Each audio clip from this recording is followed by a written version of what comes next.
Okey, Assalamualaikum, kembali lagi di Fizi Motorsport.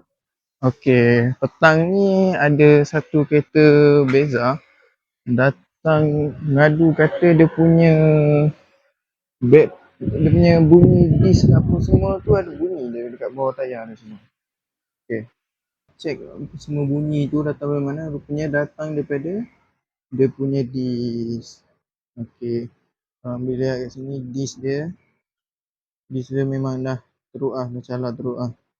Ha, ni disk dia, korang boleh tengok ah. Yang calar habis lah. Okay.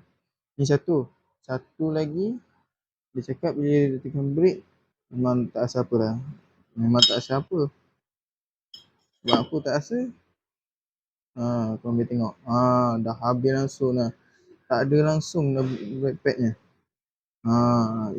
Itu yang menjadikan bunyi bising bila bawa apa semua. Sebab ni lah. Brake pad ni dah habis semua. Disk pun dah makan semua. Itu yang menyebabkan bunyi bising. Okay, siapa yang ada masalah macam ni, nak cek aircon, nak cek bunyi juga, boleh datang kat PZ Motorsport Sawi Ipoh. Terima kasih.